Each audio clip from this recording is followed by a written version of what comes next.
Hi hello ಎಲ್ಲರಿಗೂ ನಮಸ್ತೆ. ನೀವು ನೋಡ್ತಾ ಇದ್ದೀರಾ info with Vicky YouTube channel.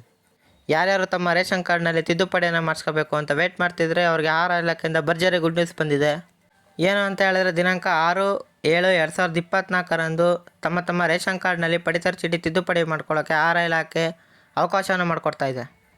ಯಾರ್ಯಾರು ತಿದ್ದುಪಡಿಯನ್ನು ಮಾಡಿಸ್ಕೋಬೇಕು ಅಂತ ವೇಟ್ ಮಾಡ್ತಾ ಇದ್ದಾರೋ ಅವರಿಗೆ ಒಂದು ಒಳ್ಳೆ ಬಿಗ್ ಅಪ್ಡೇಟ್ ಆಗಿ ಆಹಾರ ಇಲಾಖೆ ತಿದ್ದುಪಡಿಗೆ ಅವಕಾಶವನ್ನು ಮಾಡಿಕೊಟ್ಟಿದೆ. ಹಾಗಾಗಿ ಈ ವಿಡಿಯೋದಲ್ಲಿ ನಾನು ನಿಮಗೆ ಏನಾದರೂ ತಿದ್ದುಪಡಿಯನ್ನು ಮಾಡಿಸ್ಬೇಕು ಅಂತ ಹೇಳಿದರೆ ಯಾವ್ಯಾವ ಡಾಕ್ಯುಮೆಂಟ್ಸನ್ನು ತೊಗೊಂಡು ಹೋಗಬೇಕು, ಎಲ್ಲಿ ಹೋಗಿ ಅರ್ಜಿಯನ್ನು ಸಲ್ಲಿಸಬೇಕು ಮತ್ತು ನಿಮ್ಮ ವಿಭಾಗಕ್ಕೆ ಎಷ್ಟು ಗಂಟೆಗೆ ಹೋಗಿ ನೀವು ಅರ್ಜಿಯನ್ನು ಸಲ್ಲಿಸಬೇಕು ಅನ್ನುವಂಥ ಇನ್ಫಾರ್ಮೇಷನ್ ನಿಮಗೆ ಈ ವಿಡಿಯೋದಲ್ಲಿ ಕ್ಲಿಯರಾಗಿ ತಿಳಿಸ್ಕೊಡ್ತೀನಿ. ಹಾಗಾಗಿ ವಿಡಿಯೋನ ಫುಲ್ ನೋಡಿ, ಮತ್ತೆ ಸ್ಕಿಪ್ ಮಾಡ್ಕೊಂಡು ನೋಡಿದ್ರೆ ಇನ್ಫಾರ್ಮೇಷನ್ಗಳು ಗೊತ್ತಾಗಲ್ಲ. ಮತ್ತು ನಿಮಗೆ ತಿದ್ದುಪಡಿ ಅಪ್ಡೇಟ್ಸು ಮತ್ತು ರೇಷನ್ ಕಾರ್ಡ್ ಅಪ್ಡೇಟ್ಸ್ ಆಗಿರ್ಬೋದು ಮತ್ತು ಯಾವುದೇ ರೀತಿ ಗೌರ್ಮೆಂಟ್ ಅಪ್ಡೇಟ್ಸ್ಗಳು ಸಹ ನಮ್ಮ ಚಾನಲ್ನಲ್ಲಿ ಫ್ರೀಯಾಗಿ ಸಿಗ್ತಾ ಇರುತ್ತೆ. ಹಾಗಾಗಿ ಸಬ್ಸ್ಕ್ರೈಬನ್ನು ಮಾಡ್ಕೊಂಡಿದ್ರೆ ಎಲ್ಲ ರೀತಿಯ ಕಂಟೆಂಟ್ಗಳು ನಿಮಗೆ ಗೊತ್ತಾಗುತ್ತೆ. ಹಾಗಾಗಿ ಮರಿದೇನ ಸಬ್ಸ್ಕ್ರೈಬನ್ನು ಮಾಡ್ಕೊಳ್ಳಿ ಅಂತ ಹೇಳ್ತಾ ಇನ್ಫಾರ್ಮೇಷನ್ ತಿಳ್ಕೊಳ್ಳೋ ಜೊತೆಗೆ ಒಂದು ಲೈಕನ್ನು ಕೊಡಿ. ನಾನು ನಿಮಗೆ ಲೈವ್ ಪ್ರೂಫ್ ತೋರಿಸ್ತಾ ಇದ್ದೀನಿ. ಬೆಂಗಳೂರು ನಗರ ಓಪನ್ ಆಗಿದೆ, 10 ಗಂಟೆಯಿಂದ ಸಹ ಲೈವ್ ಆಗಿ ಓಪನ್ ಆಗಿದೆ friends.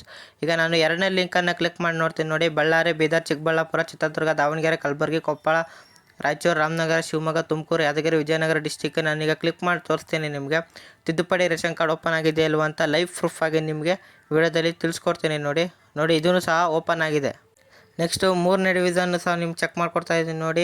Only for Belagavi Mysuru division ಅಂತ ಇದೆ. ಬಾಗಲಕೋಟೆ, ಬೆಳಗಾವಿ, ಚಾಮರಾಜನಗರ, ಚಿಕ್ಕಮಗಳೂರು, ದಕ್ಷಿಣ ಕನ್ನಡ, ಧಾರವಾಡ, ಗದಗ, ಹಾಸನ, ಹಾವೇರಿ, ಕೊಡಗು, ಮೈಸೂರು, ಮಂಡ್ಯ, ಉಡುಪಿ, ಉತ್ತರ ಕನ್ನಡ, ವಿಜಯನಗರ ಡಿಸ್ಟಿಕ್ಗಳಿರುತ್ತಲ್ಲ ಆ ಡಿಸ್ಟಿಕ್ಗಳಿಗೆ ತಿದ್ದುಪಡಿ ಓಪನ್ ಆಗಿದೆಯಾ ಇಲ್ವಾ ಅಂತ ನೀವು ಕೇಳ್ತಾ ಇದ್ದರೆ ಆ ಡಿಸ್ಟಿಕ್ಗಳಿಗೆ ನಾನೀಗ ಕ್ಲಿಕ್ ಮಾಡಿ ನಿಮಗೆ ಓಪನ್ ಆಗಿದೆಯಾ ಇಲ್ವ ಅಂತ ಅದನ್ನ ಚೆಕ್ ಮಾಡ್ಕೊಡ್ತೀನಿ ನೋಡಿ. ನಾನೀಗ ಕ್ಲಿಕ್ ಮಾಡಿ ತೋರಿಸ್ತೀನಿ ನೋಡಿ. ಇದು ಸಹ ಓಪನ್ ಆಗಿದೆ ಫ್ರೆಂಡ್ಸ್. ರಾಜ್ಯದ ಎಲ್ಲ ಜಿಲ್ಲೆಗಳಿಗೂ ಸಹ ತಿದ್ದುಪಡಿಯನ್ನು ಮಾಡ್ಕೊಡೋಕ್ಕೆ ಅವಕಾಶವನ್ನು ಮಾಡಿಕೊಟ್ಟಿದ್ದಾರೆ. ನೀವೇನಾದರೂ 6 ವರ್ಷದ ಕೆಳಗಿನವ್ರನ್ನೇನಾದ್ರು ಸೇರಿಸಬೇಕು ಅಂತ ಹೇಳಿದ್ರೆ ಬರ್ತ್ ಸರ್ಟಿಫಿಕೇಟ್ ಮತ್ತು ಅವ್ರ ಆಧಾರ್ ಕಾರ್ಡನ್ನು ತೊಗೋಬೇಕಾಗುತ್ತೆ. 6 ವರ್ಷದ ಮೇಲ್ಪಟ್ಟವ್ರು ಏನಾದ್ರು ಸೇರಿಸಬೇಕು ಅಂದರೆ ಅವ್ರ ಆಧಾರ್ ಕಾರ್ಡ್ ಜೊತೆಗೆ ವ್ಯಾಲಿಡ್ ಇನ್ಕಮ್ ಸರ್ಟಿಫಿಕೇಟನ್ನು ನೀವು ತೊಗೋಬೇಕಾಗುತ್ತೆ, BPL ರೇಷನ್ ಕಾರ್ಡ್ ಆಗಿದ್ದರೆ. ಮತ್ತು ನೀವೇನಾದರೂ ಡಿಲೀಟ್ ಮಾಡಿಸ್ಬೇಕು ಅಂತ ಹೇಳಿದ್ರೆ ಅವರ ಡೆತ್ ಸರ್ಟಿಫಿಕೇಟನ್ನು ನೀವು ತೊಗೋಬೇಕಾಗತ್ತೆ. ಮತ್ತು ನೀವೇನಾದರೂ ಅಡ್ರೆಸ್ ಚೇಂಜ್ ಮಾಡಿಸ್ಬೇಕು ಅಂತ ಹೇಳಿದ್ರೆ ಅವರ ಆಧಾರ್ ಕಾರ್ಡ್ನಲ್ಲಿ ಹೊಸ ಅಡ್ರೆಸ್ ಅಪ್ಡೇಟ್ ಆಗಿರಬೇಕಾಗುತ್ತೆ. KYC ಮುಖಾಂತರ ಅಡ್ರೆಸ್ ಅಪ್ಡೇಟ್ ಆಗುತ್ತೆ. ಮತ್ತು ನೀವೇನಾದರೂ ನ್ಯಾಯಬೆಲೆ ಅಂಗಡಿಯನ್ನು ನೀವು ಚೇಂಜ್ ಮಾಡ್ಕೋಬೇಕು ಅಂತ ಹೇಳಿದ್ರೆ ಚೇಂಜ್ ಮಾಡ್ಕೊಳ್ಳೋಕ್ಕೂ ಸಹ ಅವಕಾಶವಿದೆ. ನೀವು ರೇಷನ್ ಕಾರ್ಡಲ್ಲಿ ಏನೇ ಚೇಂಜಸ್ ಇದ್ದರೂ ಸಹ ಈಗ ಮಾಡ್ಕೋಬೋದಾಗಿರುತ್ತೆ. ಅವಕಾಶವನ್ನು ಆಹಾರ ಇಲಾಖೆ ಕೊಟ್ಟಿದೆ. ಮತ್ತು ಇದನ್ನು ನೀವು ಹೋಗಿ ಗ್ರಾಮ 1, ಕರ್ನಾಟಕ 1, ಬೆಂಗಳೂರು 1 ಕೇಂದ್ರಗಳಿಗೂ ನೀವು ಹೋಗಿ ಅರ್ಜಿಯನ್ನು ಸಲ್ಲಿಸ್ಬೋದಾಗಿರುತ್ತೆ. ಮತ್ತು ಸರ್ವರು ಬ್ಯುಸಿ ಇರೋದ್ರಿಂದ ನೀವು ವೆಯ್ಟ್ ಮಾಡಿ ಅರ್ಜಿಯನ್ನು ಸಲ್ಲಿಸಬೇಕಾಗತ್ತೆ.